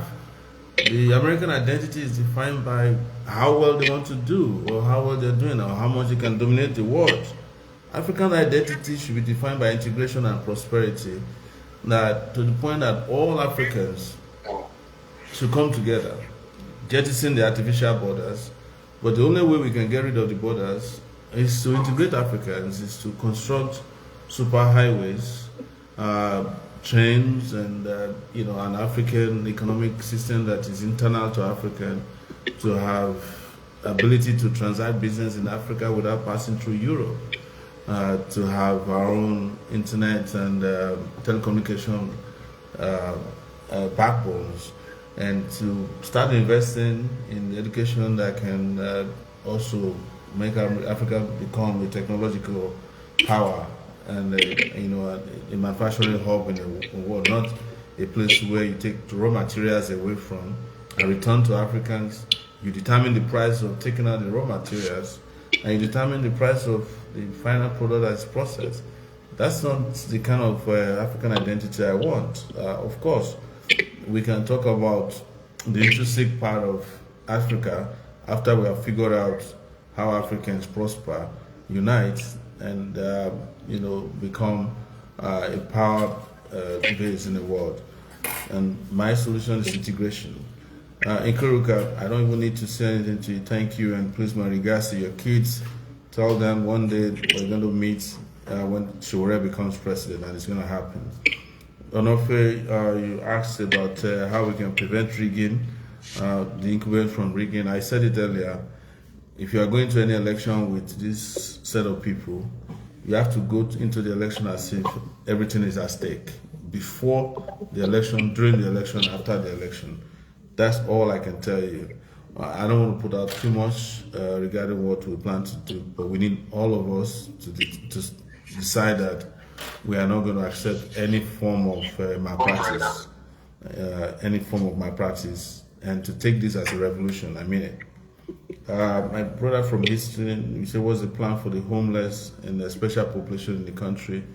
I'm the only person who has a public housing policy, which is going to be mixed income. And in our first year, we are looking forward to building a million houses across Nigeria, of which homeless people will be a priority, where the rich and the poor can live together in the same community, a community that has, parks, that's got schools, and has got theaters, and that can bring this kind of integration that you've never seen before. But the priority will be to take the homeless out of the streets provide them accommodation through mass housing, and to make sure that the special population also have priority in terms of this, and that these houses are built with special population facilities.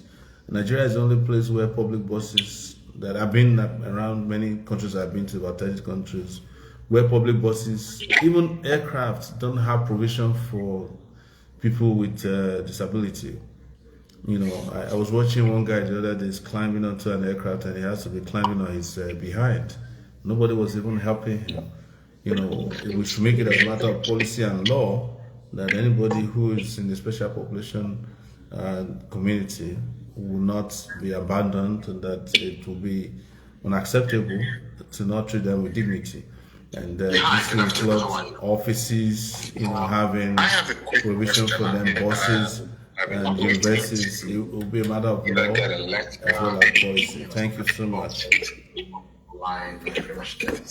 So I just wanted to find Thank you very out much. if there's any way. So we're going to take the last set of hands now. We are going. Jimmy, Ahmed, Kazim, Joseph Olorishaw, Dr. Adenike, and Professor Timothy. Those are all. 1 minute. I will take everybody together, and then we'll close. Yes. So Jimmy, go ahead. 1 minute. Okay. Jimmy Doma. All right. Ahmed Mohammed. Go ahead. You guys who let me to talk.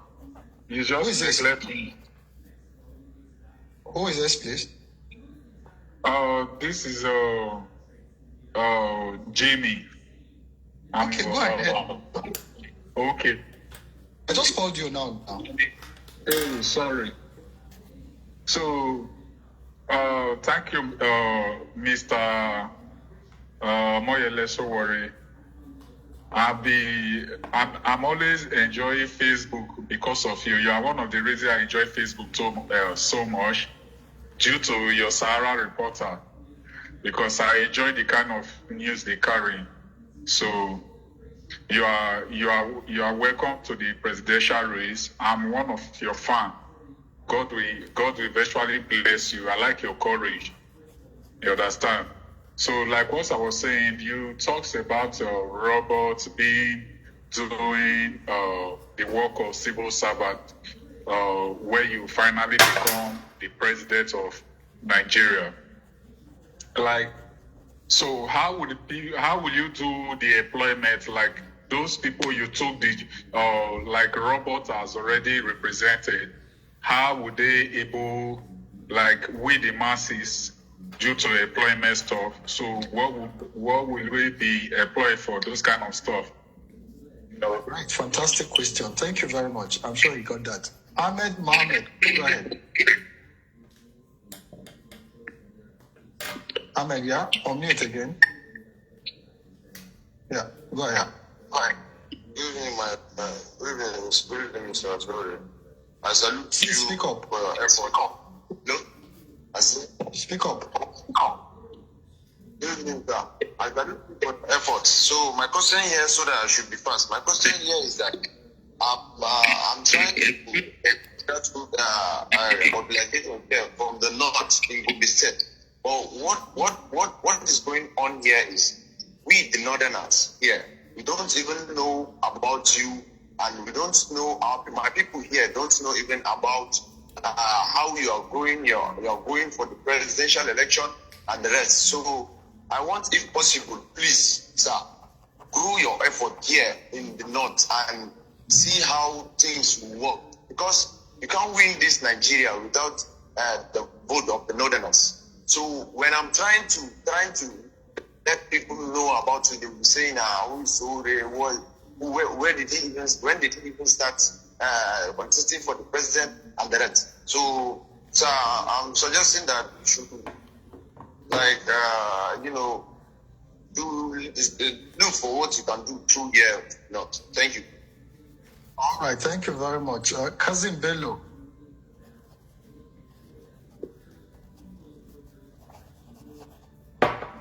Kazim? Joseph Folorenshaw, allow Joseph Folorenshaw to unmute.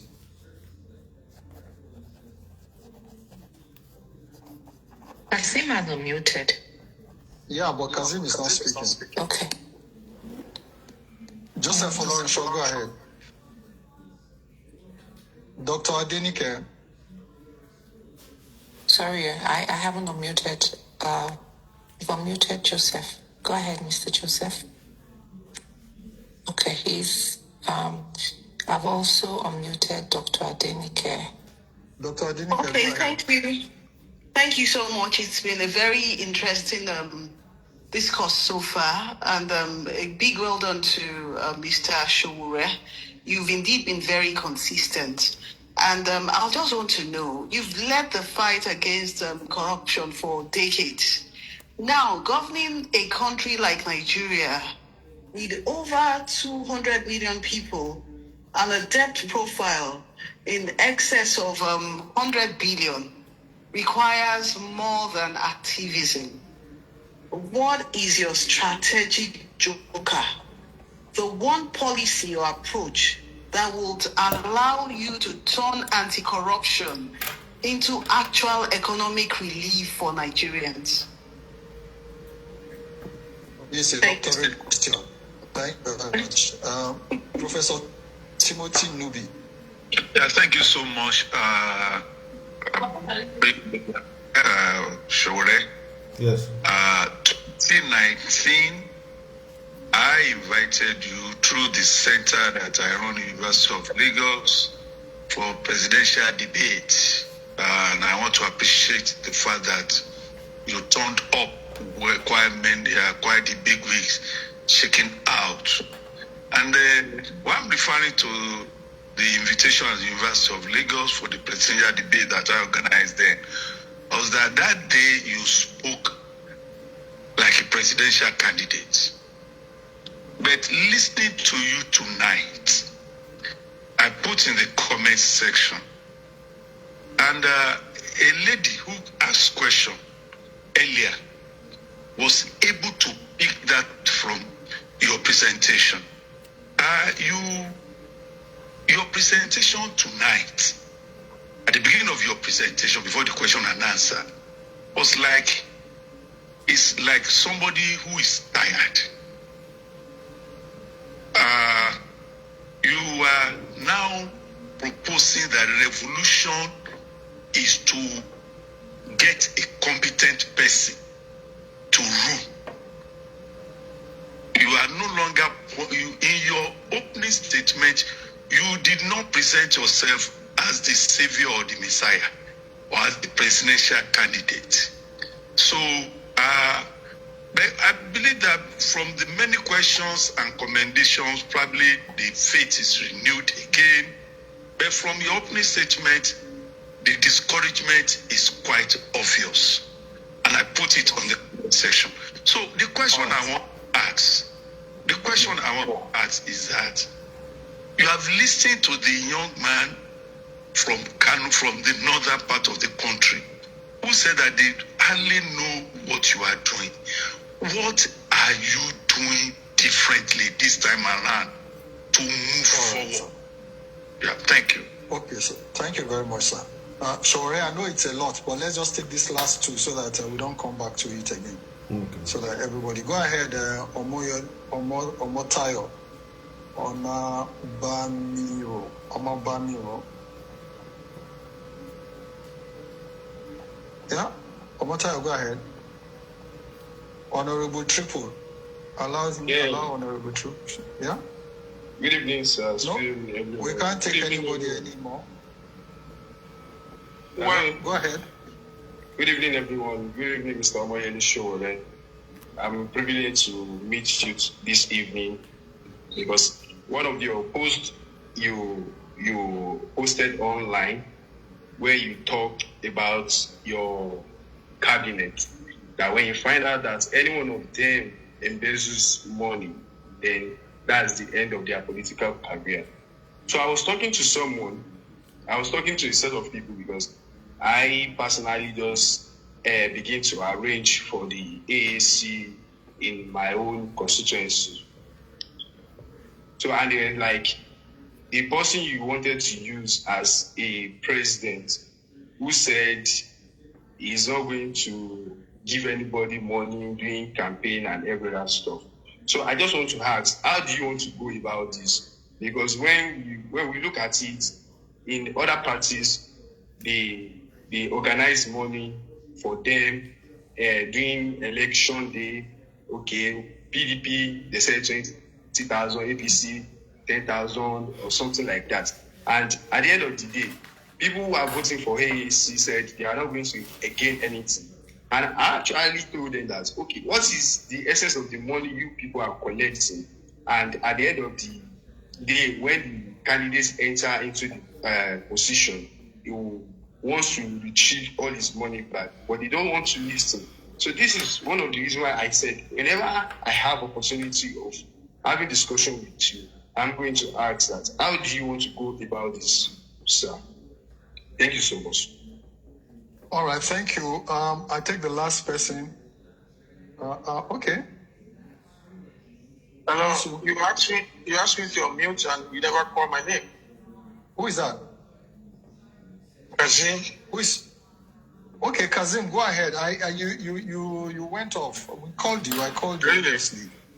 Yeah, go ahead. Please be brief. Okay, so very brief. Yes. I just wanted to commend Mr. Sowore.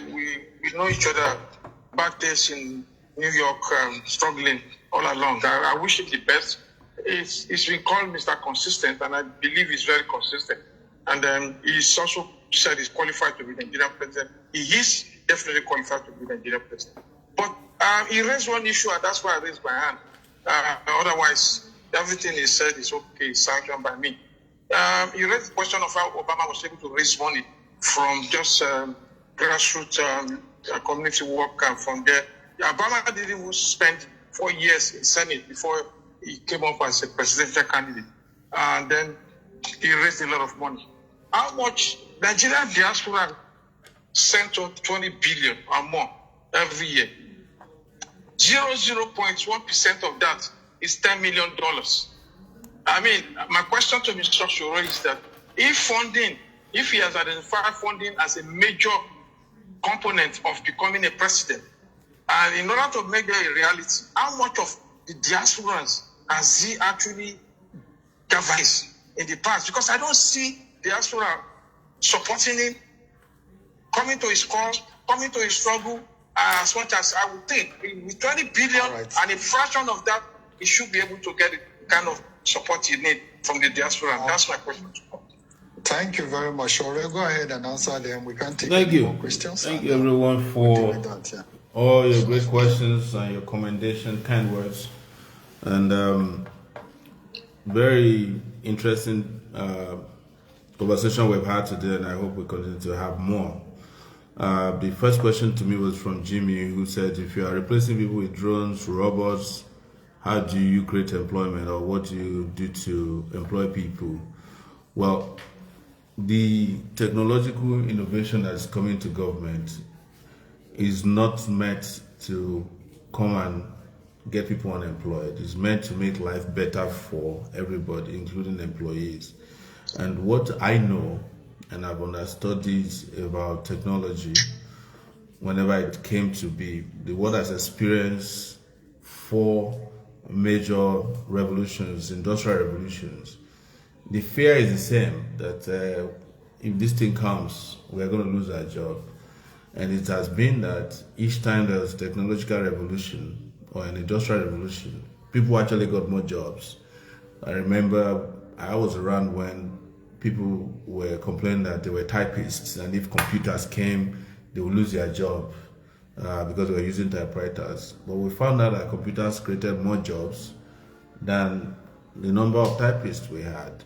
So everything that's coming into the government based on our technological advancement plan is to enhance the ability of Nigerians to get more jobs and to get better pay and to be able to link to the rest of the world. I want to give you an example that I now have friends in Nigeria who are working abroad without leaving Nigeria. Why was it possible? The internet. because you can sit back in Nigeria, get a job abroad, to do pretty much anything, you know. And if technology hadn't come, you would have needed to travel physically to those places where to find a job. So drones, robots, and AI is not coming to get rid of anybody's job. It's coming to enhance the ability for us to create more jobs, because we have 200 million people to serve. But I would not also deny that if anybody is useless in this current dispensation, technology will edge them out. So it's also their duty to ensure that they get themselves updated and be part of the technological revolution that is coming. If you get updated and upgraded, you are with us, and you will never lose a job. You make more money. Don't forget that I also have a proposal for minimum wage that nobody has ever been able to knock out, even though they asked me all the time, how do you get the money for it? Ahmed, you talked about people not recognizing me in the North. I don't think it's true, but hey, I want to say that the biggest room that is needed at this time is a room for improvement. And we'll do everything we can to reach every nook and cranny of the country, north and south, and take this revolutionary message with us so that everybody who is not aware will be aware. So I'll be glad to work with you to reach out to you on how to enhance our visibility in the north and everywhere else. I don't take that for granted at all. I accept that as an advice, and I take it. Kazim Bello, you were talking about raising money from diaspora. I actually did it before because I lived in diaspora. And like I said, I did a whole lot of crowdfunding in 2019. In 2022, I didn't do much in the diaspora because I couldn't travel. My passport was seized in 2022 when I ran the second time, and I couldn't travel. Even now, they've seized my passport again. But you made a very important comment about the diaspora and the watchers that they could bring to bear an election. And they always do that. And we're reaching out to the diaspora. If you're in the diaspora, we all need your help. You're saying that the diaspora sent 20 billion naira to Nigeria every year. No, it's actually over almost $50 billion is sent now. And if we get 0.05% of that, you'll be guaranteed of not just diaspora voting, but that the diaspora return to Nigeria when we take this part. Because I've been part of diaspora. I don't need anybody in the diaspora to. I don't need to preach to the diasporas about what I'll do for diaspora. I stayed in the US for 20 solid years, and I did a lot of things there that I probably wouldn't have been able to do if I was living in Nigeria. So I know what it means.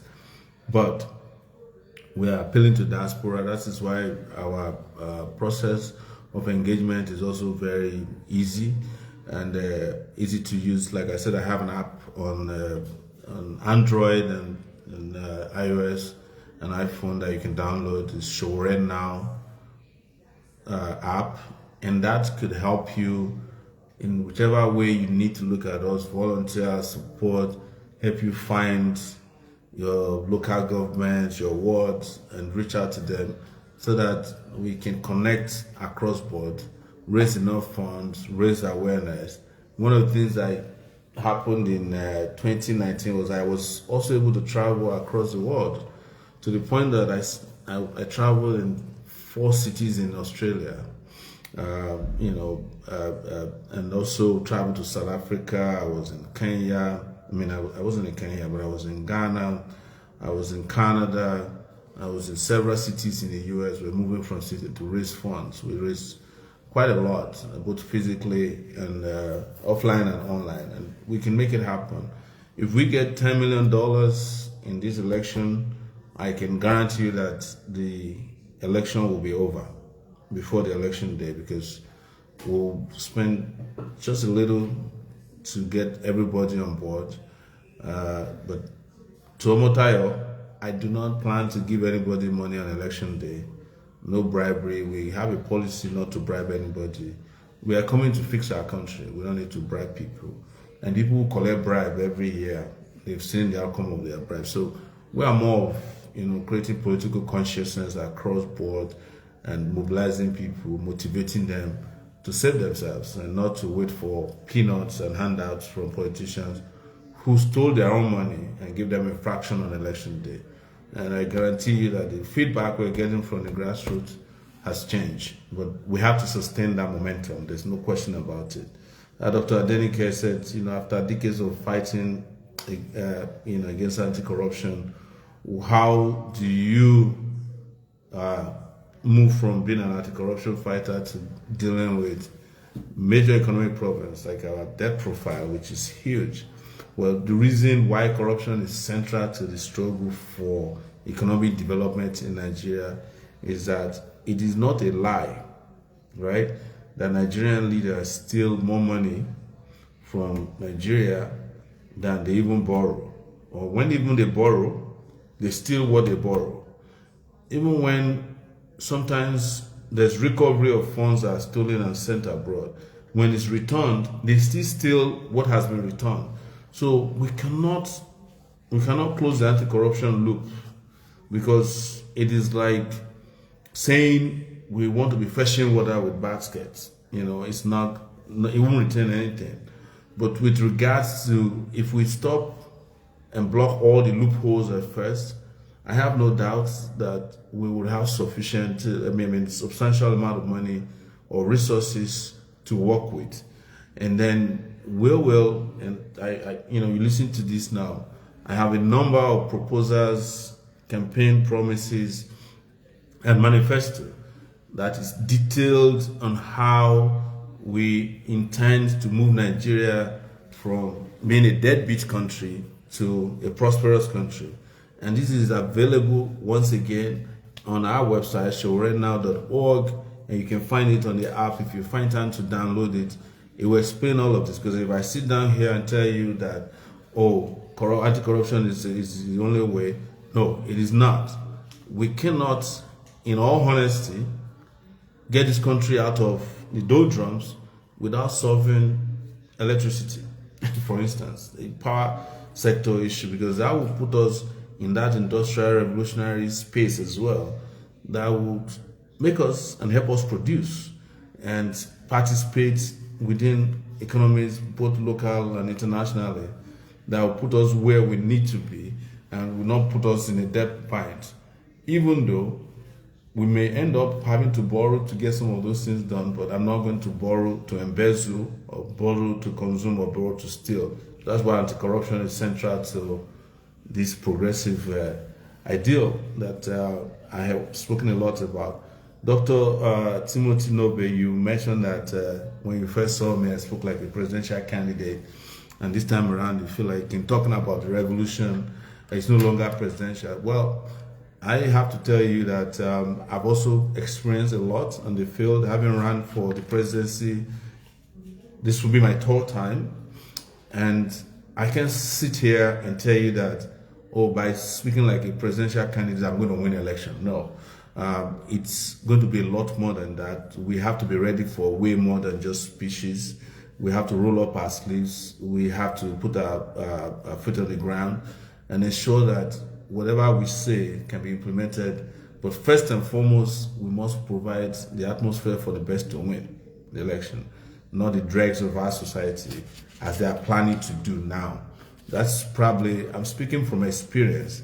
I'm not speaking to depress anybody.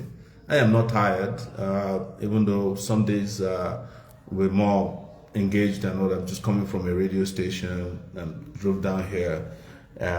But it's not a sign of tiredness. I'm just speaking from experience that we need to put in a little bit more energy, accelerated and upgraded energy in dealing with the monsters that our society is faced with. And they are no longer acting the way they were acting in 2019 when I met you. They have gone several notches higher. So I hope, guys, I was able to connect well. If anything, tonight I want to appreciate Dr. Etua once again, Jumoke, and our moderator. Sorry, I can't remember your name right now, who's moderating here. I want to thank you for bringing me all the time, the trust and the love and the opportunity you provide for us to reach people I talk to them about the possibilities that are there for us to have a future that is definitely better than our past. Don't let us lose this opportunity. And I want to appeal to our diaspora brothers, sisters, families that help is here. It's not even on the way, only if we can all embrace it at once. Thank you very much. And I'll say it's good evening from here in Nigeria. Wherever you may be, wish you the best and hope to talk to you soon again. I yield back to the moderator. Thank you very much. The name is Pastor Sonny. Pastor Sonny, sorry about that. Thank you. Great. I remember you. No, it's okay. Yeah, Pastor Itoa. Let me bring Pastor Itoa up to come and close. It's been a very, very good time spent. We've gone a few minutes above 2 hours, but I believe that you have been able to really provide great perspective. Maybe I should ask you one question before Pastor Itoa comes up, and this is on the lighter note. Yeah. I know you are. Everybody know you, the activist, the very serious man. But somewhere inside you, I know you are also a lover man, the husband of one wife, the father of children. You have continued in this your unwavering commitment for the struggle for justice and good governance in Nigeria. And it has come at tremendous cost to you. You've often said you are not afraid to die for the cause, and you have been arrested severally and in prison. My question, therefore, is what conversation have you had with your wife, your children, and your parents, if they are still alive?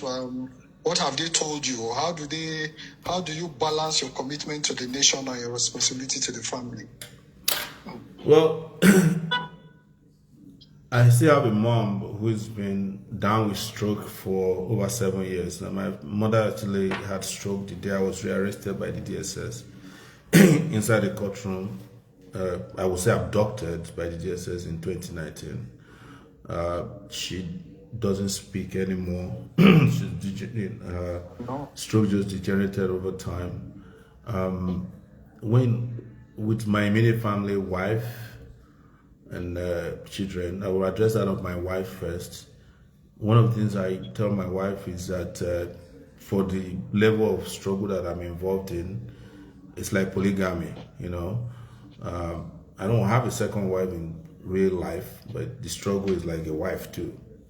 It takes a lot of attention. So I would be honest that we have difficult conversations a lot of times because I also have kids in the US, 2 that I know of, who expect their dad to come to their graduation and drive them, and they've just grown up lightly without me, and that's not the prettiest things to have as a dad. But it's also a commitment that they have come to realize is there, but we still have difficult conversations about why don't you just quit? Why you not home? You know, I need you to drink. We do have that, so it's tough. I'm going to admit that on the family side. I have brothers, and my father popped over 20 kids, and about 15 of us are still alive. In fact, one of my brothers was killed under very suspicious circumstances while I was undergoing treason trial when Buhari was in power. So it's, you know, everybody somehow has been robbed the wrong way just because I do this. Yes. I don't know if my question is satisfactory to you, but it's just the bare bone. Yeah. Thanks for that honest answer. Yeah. Pastor Ichwa, are you there? I'm here. All right, sir. I'm here. Omoyele, thank you so much. Thank you, Pastor. And my heart does really go out to your family. It's a lot of price to pay. You are sounding rather like Nelson Mandela, 27 years in the prison without his family. And it did affect the family very, very seriously. In fact, by the time he came out, he couldn't find them. Children on different kinds of avenues in life. A wife who had become something else. So please try and find a way to find time for family to some extent. But honestly, the path that you have chosen takes a lot of sacrifice. Then the other slightly painful thing is like Jesus, even the people that you are sacrificing for really don't appreciate it. And sometimes they are the ones who will say, crucify him. That's the irony of life. So you have to be prepared. I've seen it also in my own personal life. The people that you have slaved for, that you sacrificed for, that you worked hard for, something happens and they're the first ones to be throwing stones at you and to almost turn their backs on you. It's happened to me personally before. And it's a painful thing, but it's a necessary thing. Because honestly, I used to say also that Nigeria is worth dying for. Then some people say I should stop saying so, nobody. But honestly, some revolutions or some movements or some things, it requires the soul of somebody, to be honest. Christianity did. Nelson Mandela gave up his soul for South Africa. Some of the revolutions that you spoke about, the Bolsheviks in Russia, the French Revolution, and so on and so forth. Some people virtually gave their lives and lost their lives for it. Even the Arab Spring that we had the other time, it required a man to burn himself in the market square for there to be change. Yorubas make a proverb, they say the one that we use his head to break a coconut sometimes does not eat out of the coconut. When I was going through my crisis, that's what Gandhi was telling me. That you're using your head to break a coconut. But it is well. It is well because we don't live for now. We live for perpetuity. We live for eternity. We live for righteousness. We live to live forever and to live for a purpose. And I think you have discovered yours, and history will remember you, and the Lord himself will honor you. So I want to thank you very, very much for your sacrifice. Yeah, a lot of people cannot imagine what you're sacrificing. A lot of people, they cannot imagine it. For them, it's almost like sports. They have detained Sowore again. Part of why we lose the struggle in Nigeria is that not one Nigerian can bear to spend 2 days in detention. By the time he gets there for half an hour, when they take him on Friday, he starts to look for a way out and is ready to sign any paper to make sure he doesn't sleep in detention. And that's part of it. But you've done it time and time again for no real benefits to you. So I must honestly appreciate you regardless of what people say. Regardless of what people say. It's because they don't understand. So God will bless you. God will strengthen you. God will continue to encourage you. Your efforts and your labor will not be in vain. And I pray that even the government and the people will appreciate you. Because every government needs people who can tell them the truth and I dare say put them on their toes. So that they can from time to time even check themselves. And I want to let you know that even the small efforts that you are putting is making some kind of impact here and there. Otherwise, they won't be putting you in jail and bail and that all the time. So it is well. It is well. What we want is for the good of all and for common good. It's nothing personal at all. Nothing personal at all. The good of all and for common good. And anybody who's ready to buy into that, you are ready to work with, regardless of who they are, what their past was. We just want the good of all and the common good. And there's more than enough for everyone in Nigeria. More than enough for all our needs. But maybe not enough for all our greeds. God will help us in Jesus. Thank you, sir.